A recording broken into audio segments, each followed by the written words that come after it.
bem-vindos a mais uma aula do Corém, nessa proposta da gente estar passando um pouquinho o conhecimento, nossa experiência com relação aos cuidados paliativos.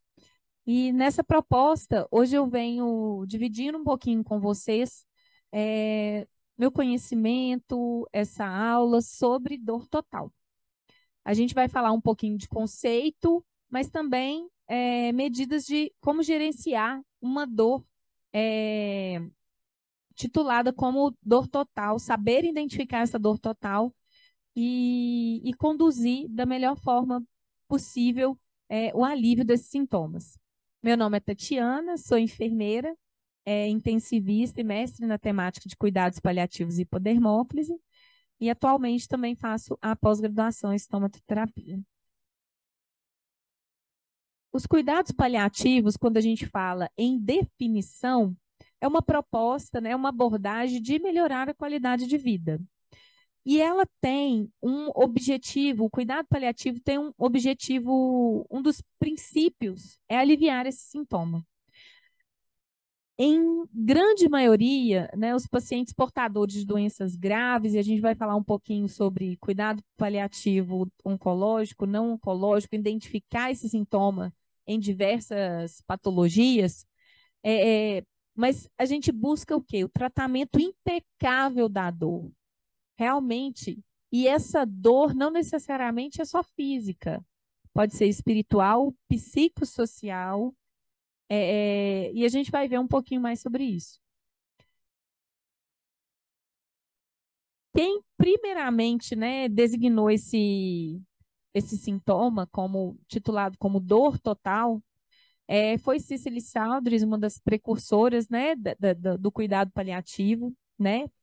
Ela era enfermeira, médica, assistente social e capelã. Então, ela pôde perceber, lidar e cuidar de paciente terminal era muito mais que só aliviar sintomas físicos. Então, ela, nessa proposta de perceber as queixas, né, desses pacientes, ela pôde divulgar, né, expor essa definição de dor total. Antigamente, os opioides fortes, eles eram mais administrados só em fase final de vida mesmo, né? Eram de forma injetável. E com isso, a Cicely Saunders, ela pôde o quê? Assim, gente, e se a gente começar a iniciar o alívio desse sintoma mais precocemente, não esperar uma fase tão avançada para a gente tratar esse sintoma. E aí começou a questão do uso de opioides orais. Por isso, esse senso comum, né, das pessoas, né, assim, na comunidade, de que o uso de morfina, né, nossa, está morrendo. Exatamente por causa dessa ideia, né, que antigamente só dava morfina em casos mesmo de pacientes em fase terminal, em processo ativo de morte. Então, ela foi a primeira a escrever, a definir dor total e sofrimento total como um sintoma físico com componentes sociais, espirituais e emocionais. A dor, então, ela passou a ser medida por o quê? Uma somatização do que estava causando aquela dor. Aí entra o conceito de dor total, que vem esses aspectos, né, espirituais, emocionais, físicos, sociais. E quando a gente fala em dor emocional, são vários tipos de dores. A doença provoca um isolamento, uma solidão, medo, temores, ansiedade, depressão.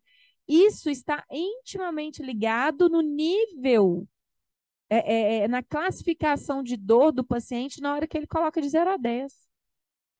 A dor espiritual, o sentimento, a culpa, arrependimento, uma incapacidade de comunicar, de pedir ajuda, de receber ajuda, né? Uma negação desse processo também interfere na quantificação desse nível de dor. Os sintomas físicos, não só dor, mas náusea, constipação, a debilidade, a funcionalidade, outras doenças, isso tudo, quanto mais sintomas, mais o paciente vai exponenciando essa questão da dor dele, né? E a dor social, né, gente? A questão familiar, a perda dos papéis, a mudança dos papéis dentro de uma sociedade, dentro da sua família, problemas financeiros. Então, isso tudo interfere nessa avaliação do nível de dor do paciente. Além da avaliação, isso vai determinar as condutas da equipe. Então, hoje, a gente sabe que muito mais tratar dor com analgésico, a gente precisa de adjuvantes para controlar essa dor num paciente portador de doença grave. Então, quando a gente fala na questão de dor, no cuidado paliativo, eu tenho eu posso diferenciar cuidado paliativo oncológico e não oncológico. Então, na doença oncológica, é tudo muito exposto, é muito claro, né? O paciente verbaliza, muitas das vezes é um idoso jovem, né? Ou pacientes jovens. Então, ele sabe o que está causando aquela dor. Aquela dor tem nome, motivo, causa, ela é direta. Está todo mundo envolvido naquele tratamento, ele faz tratamento, ele tem exame, ele está sendo vigiado. E o paciente não oncológico? Muitas das vezes é um paciente o quê? Escondido.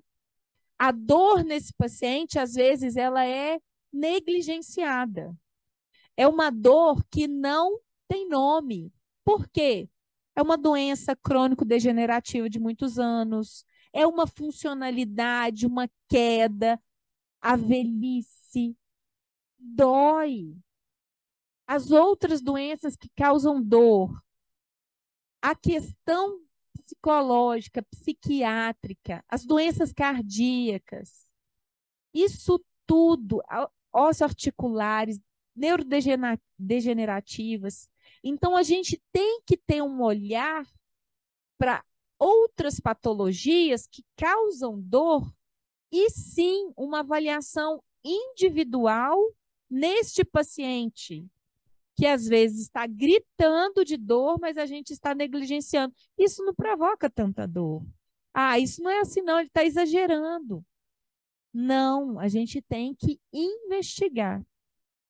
Então, são pacientes que os oncológicos se apresentam, têm um decorrer de doença, de progressão, às vezes tem um tempo de vida que a gente com um prognóstico mais determinado para pacientes que não têm isso. A gente não sabe quanto tempo.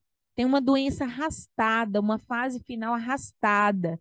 Vem debilidades, mas que muitas das vezes a gente sucateia isso, né? Exatamente por causa de um envelhecimento ou de um histórico de doença prolongado.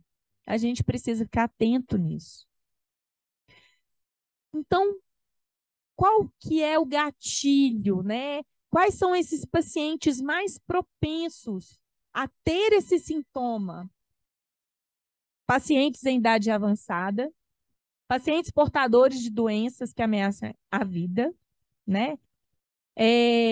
Baixa funcionalidade, cada vez mais o corpo pesado, o cansaço, isso tudo vai somatizando em termos de sintomas, às vezes, de dor que são sucateados. Isolamento social, doenças crônicos degenerativas, doenças oncológicas, internações frequentes, né? Esse rodízio de médico, de exames, internações, intercorrências, isso tudo vai somatizando e às vezes a gente vai, o paciente vai queixando, vai apresentando níveis de dor e muitas das vezes sucateados, né, negligenciados. Sofrimento psicoemocional, a somatização disso indiretamente, né, o psíquico virando o físico, né, as crises de ansiedade, sintomas que às vezes são mascarados, né, mas que não são verbalizados. Então, assim, a gente tem que ficar atento. E pacientes com rede de apoio insuficiente. Você orienta a medicação, você conversa, você instrui, mas o paciente às vezes não tem um cognitivo, uma percepção, o autocuidado preservado. E eu não tenho uma rede de apoio, esse paciente vai ter um descontrole físico, emocional dessa dor total. Então, isso é potencializado por uma rede de apoio insuficiente. Então, a gente pode ter esses pacientes nos hospitais, né, no nosso dia a dia, na corrida de leito, a gente perceber nos olhares, perceber nos gestos, perceber na comunicação não verbal. Pacientes nos hospitais podem ter descontrole de dor? Pode. Às vezes, não verbalizados, igual eu disse, por condições que a gente nem imagina. Como pacientes internados, às vezes negligenciados. Então, assim, nossa missão de transformar, né, cenários de dor, de sofrimento, em cenários realmente com alívio, com qualidade de vida, independente de onde esse paciente esteja. Que seja na sua residência, com sua família, com os profissionais visitando. Então, a gente tem que ter esse olhar de transformação, onde a gente busque realmente a qualidade de vida do paciente por meio do alívio desse sintoma, que muitas das vezes não é só com remédio. Um dos princípios, né, do cuidado paliativo é o quê? É exatamente a gente focar uma qualidade, um conforto deste paciente, manejando com excelência esses sintomas. Os sintomas no paciente portador de uma doença grave, às vezes, são sutis, instáveis e modificam muito frequentemente. Eu posso ter um paciente com dor controlada hoje, onde eu seja assertivo nas minhas orientações, na minha administração, e de tarde, de noite, ele descompense totalmente. Eu tenho que ter um olhar atento e contínuo na percepção, nas queixas, no feedback das minhas condutas. Eu preciso ser vigilante num paciente com queixa de dor. Meu objetivo o quê? Conforto, o tempo todo. Conforto, controle do sintoma. E isso muda muito rapidamente. Então, nosso objetivo enquanto assistência de enfermagem aos pacientes e aos seus familiares. Muitas das vezes eu vou ter que paliar o filho primeiro para depois paliar o paciente. Às vezes eu vou ter que instruir melhor a família para eu conseguir uma otimização de qualidade de vida, uma melhoria da qualidade de vida, um controle do sintoma desse paciente. Então, eu tenho que ter um olhar atento não só no meu paciente, mas também na família, na sua rede de apoio. Então, eu tenho o quê? Meu objetivo, melhoria da qualidade de vida. A gente tá só melhoria de dor? Não, melhoria de qualidade de vida. Muitas das vezes a dor está interligada a várias questões e vários sintomas. Não adianta eu ter melhora da dor se o paciente está constipado demais. Eu tenho que melhorar os dois. Então, eu sempre tenho que buscar amenizar realmente e controlar os sintomas como um todo. Controle impecável da dor e de outros sintomas. É isso que a gente está falando. Controle das complicações da doença principal e das outras comorbidades. Então, eu tenho que sempre estar analisando as condutas de dor com outras comorbidades, com a patologia de base principal que a gente está tratando. Para quê? Para um não interferir o outro, para eu não otimizar a dor e acabar causando um outro problema para esse paciente. Então, esse mediar, essa análise, essa interação da equipe e o feedback desse paciente para você no controle é importantíssimo para você garantir uma continuidade da adequação desse sintoma. Então, a gente precisa do feedback, precisa da família, precisa do retorno, né? E precisa da equipe. Promover o conforto ao indivíduo até o fim de vida. Então, eu vou passar um remédio e esquecer? Não. Como é que está sendo? Como é que está o feedback? Melhorou? Não. Amenizou? Ó, tem mais alguma coisa que a gente para fazer, que a gente pode fazer? Sempre há o que fazer. É isso que a gente tem que colocar realmente na questão do controle da dor. Sempre há o que fazer por dor. Sempre. Avaliação e identificação precoce da dor e dos sintomas refratários, que causam desconforto ou sofrimento. Sintomas refratários, sintomas que não melhoram com as medicações, não melhoram com as intervenções. A gente tem que traçar outro plano, conversar com a equipe, conversar com a família, quais serão os próximos passos. Não achar que isso é assim mesmo. Não. Sintoma que não alivia é um sintoma mal paliado. Apoio aos familiares na condução e no tratamento da dor, né? Então, assim, a gente tem que orientar 1000 vezes. E 1001 vezes, às vezes a gente vai ter um feedback, não, mas eu não estou usando assim, como é que é mesmo? Aí a gente tem que voltar e sim, explicar mais uma vez como se nunca tivesse orientado a medicação, como se eu nunca tivesse orientado um cuidado. Para quê? Adquirir confiança, segurança e saber que ela pode confiar em você. A construção de a rede de apoio assistencial e social. Então, muitas das vezes a gente vai buscar outros profissionais para ajudar a gente, né? Atenção domiciliar, assistente social, rede de apoio, posto de saúde, assistente social, ACS, nos hospitais, a equipe, né? Então, assim, realmente uma rede de apoio. E sim, por que não falar de apoio ao luto, né? Pacientes com doenças graves vivenciam luto desde o diagnóstico. Então, por que não trabalhar isso já? Às vezes, esse luto antecipatório é a principal causa de dor no paciente, na família. O paciente vivencia o seu luto, a sua perda, o seu medo de deixar de existir. Eu posso trabalhar com ele isso? Eu devo trabalhar. Às vezes, essa é a causa de dor. Precisamos estar juntos em todos os processos.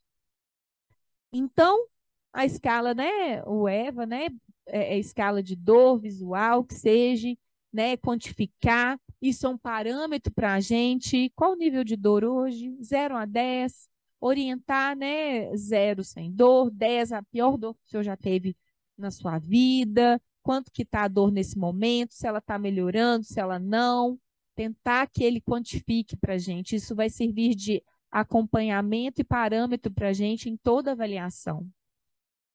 Então, a gente tem que avaliar a questão numérica, né, ter esse feedback, o local da dor, a intensidade, a duração da dor e as características.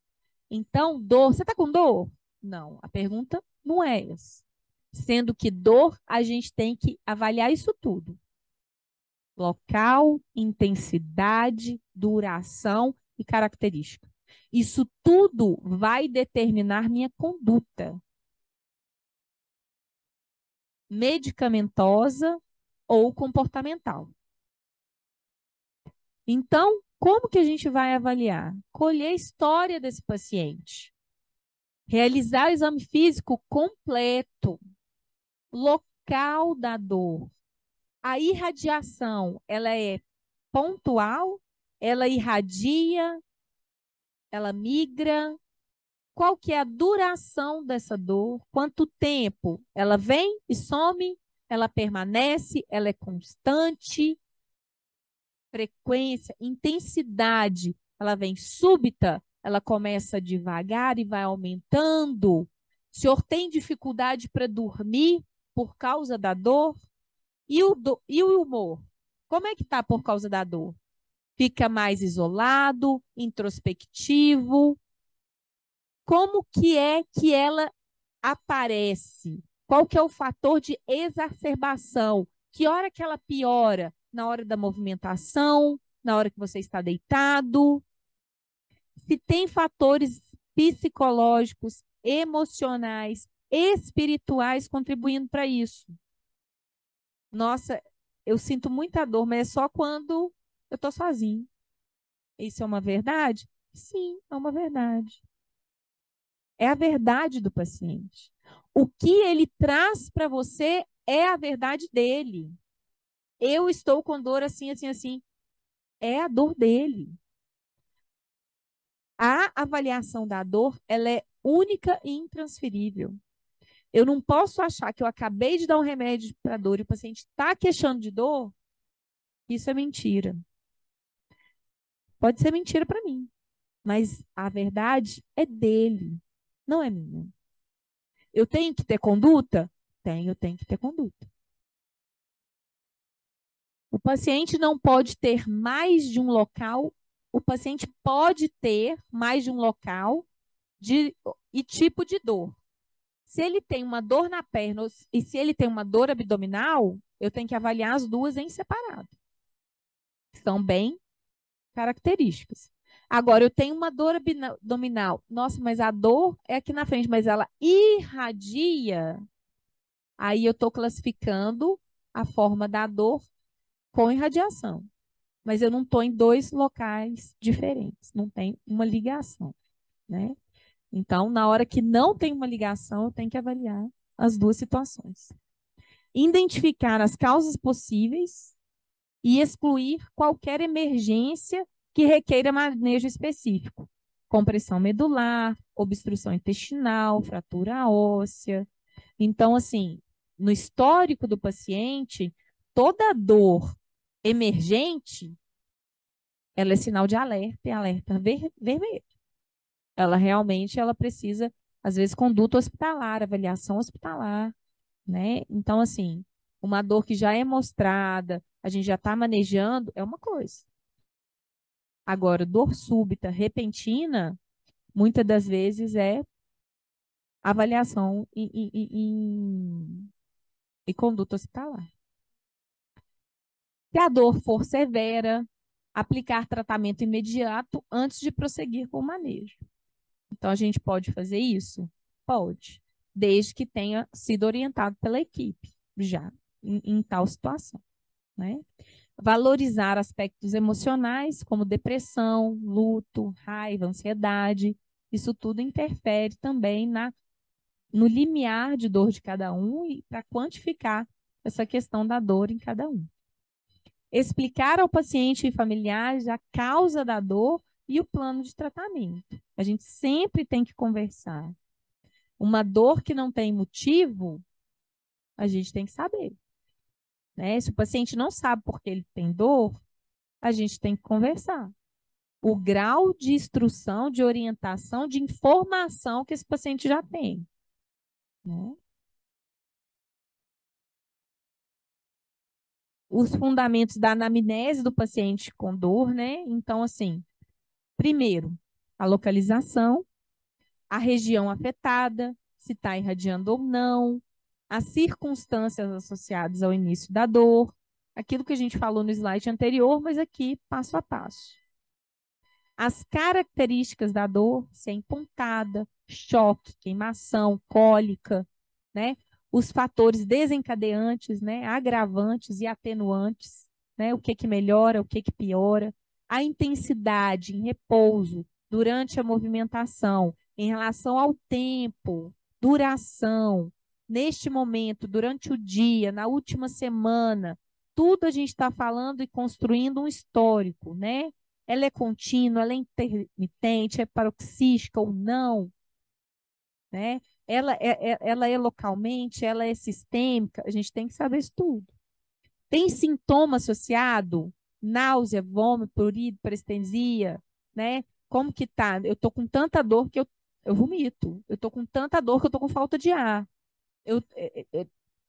E aí você vai o paciente vai o quê? Te esclarecendo, às vezes, consequências dessa dor, outros sintomas. E a gente tem que intervir nisso tudo. Interferência no sono, no humor, atenção, atividade física, mental, trabalho, relação familiar. Isso tudo a gente está vendo o quê? Qualidade de vida. A gente está vendo o que que isso está afetando no dia a dia do paciente. O que que isso está debilitando ele, incapacitando ou isolando por causa da dor. A gente tem que trabalhar isso. E o tratamento? Medicações prévias, o que que ele já usou, o que que ele usa atualmente. Medicação é fixa? Não é? A dosagem, a frequência, eficácia, efeitos adversos, temos que estar atento a isso tudo. Histórico médico, morbidade associada, antecedentes prévios de dor e distúrbios psíquicos coexistentes, né? Depressão, ansiedade, e aí vem toda a questão emocional, né, que pode influenciar nessa dor. A gente tem esses tipos de características de dor, né? A dor nociceptiva, de origem somática ou visceral, decorrente de lesão tecidual real ou potencial. Ela é caracterizada pela sensação de pontada ou queimação, sendo geralmente bem localizada e acompanhada por sintomas inflamatórios. A dor visceral, que se manifesta cólica, desconforto difuso, às vezes, sem uma localização específica. E a dor neuropática, oriunda da lesão ou disfunção do sistema nervoso, periférico ou central, sendo descrita como choque, queimação, formigamento, parestesia. Então, a gente tem que avaliar e classificar isso. Isso tudo vai interferir nas condutas, né? No que a gente vai propor de plano terapêutico para esse paciente. A escala analgésica da OMS, né? Que a gente tem no tratamento da dor, a gente titula dor em dor leve, moderada, intensa e refratária. A dor leve, né, grau 1, a gente propõe analgésico, anti-inflamatórios. A dor moderada, opioides fracos ou analgésicos e analgésicos também. A dor intensa, opioides fortes, analgésicos, anti-inflamatórios. E a dor refratária, a farmacoterapia, aquela dor realmente incidental que não melhora com as medicações, a gente vai para procedimentos intervencionistas, né? Clínico da dor, cirurgia, né? Bloqueio, a questão do controle mesmo por intervenções da dor. Por isso, gente, que a gente sempre tem o que fazer com relação à dor. O importante é a gente pensar nessa escalinha aí, que a gente vai associando as medicações. Então, eu posso começar com uma dipirona com tramadol, um tramadol, às vezes com anti-inflamatório, mas né, assim, não resolve com uma medicação. Eu agrego outra completamente diferente da classe, então eu posso chamar de drogas adjuvantes, que uma interage com a outra para potencializar o efeito. Então a gente vai o quê? Fazendo uma roda, uma ciranda a ponto de controlar a dor não só com uma medicação, mas com associações de medicações para realmente melhorar e conseguir o efeito analgésico, né, que eu quero. O importante disso tudo, assim, desde que eu começo, né, nas aulas e na minha prática, o tanto que eu aprendi, né, com os meus colegas médicos, paliativistas, né, é o quanto que a associação de medicamentos tem um efeito muito mais eficaz do que doses únicas em grandes dosagens, em altas dosagens. Então, a gente sempre tem que pensar alívio de dor com medicação adjuvante. Quais essas medicações? Anticonvulsivantes, corticoides, antidepressivos, que aí o manejo disso tem que ser com a ajuda da equipe multiprofissional, né, multidisciplinar,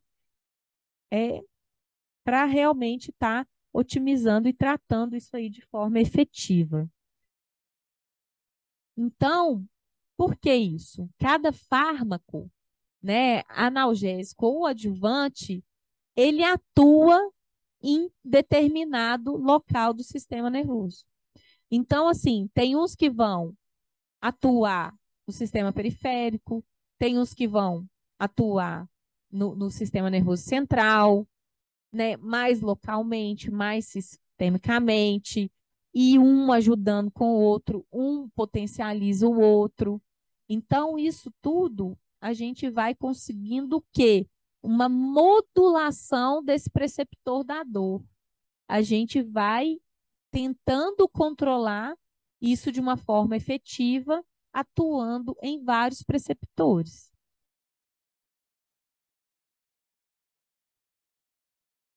Tati, mas sempre há o que fazer. Sim, sempre há o que fazer. Então, a gente faz essa ciranda de medicamentos. A gente fala muito em rotação de opioides. O paciente está já numa dose alta de determinado opioide. Então, vamos rodar, vamos tentar outro opioide, associar as medicações adjuvantes. E se nada funcionar? Procedimentos realmente invasivos para controlar a dor. Sim, isso é possível, é efetivo, é eficaz. Fica com a equipe, né, da clínica da dor, equipe da neurologia, então isso interfere demais e ajuda. E quando não dá? Quando não dá, a gente tem a possibilidade da sedação paliativa, né? Que é a gente controlar a dor com medicamentos, às vezes, ansiolíticos, sedativos, intermitentes ou contínuos, tá? Mas a gente está falando num quadro mais avançado, no processo realmente em fase de terminalidade, né? Porque tudo para que não chegue neste momento, a gente tem que fazer precocemente, né?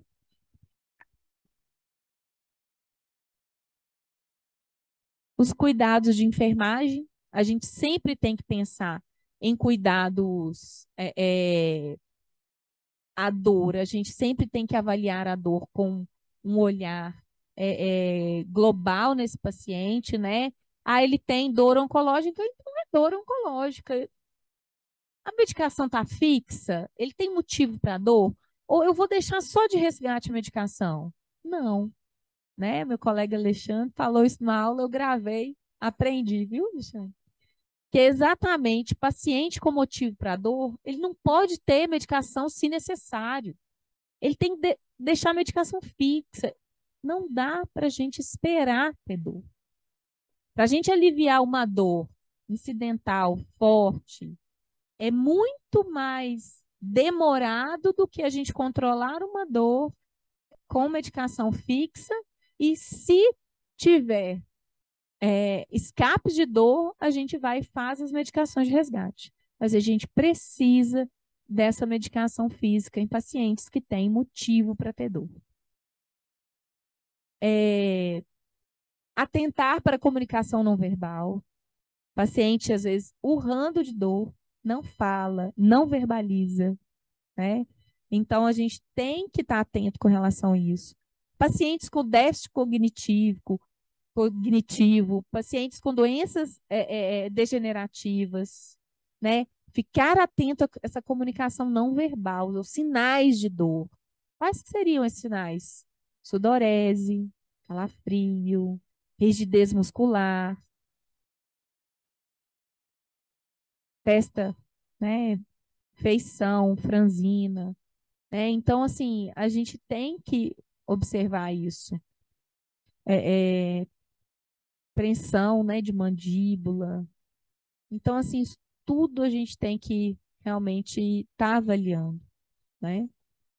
Cuidados com pacientes restritos ao leito, pacientes que não verbalizam, afásicos, né? Ter esse olhar do sintoma de dor, né, gente? É muito importante. Atentar para a retenção urinária, né? Paciente com sintoma de dor, sintoma, não verbaliza, não sabe se comunicar. Ele está retendo. Como é que está a avaliação abdominal desse paciente? É constipação, né? São coisas que a enfermagem faz que é diferencial do cuidado, que é, eu tô com dor. Vamos pesquisar isso aqui direito? Já é aquela dor já conhecida ou não? É outro? Vamos ver se tem outra causa, né? Como é que está o intestino?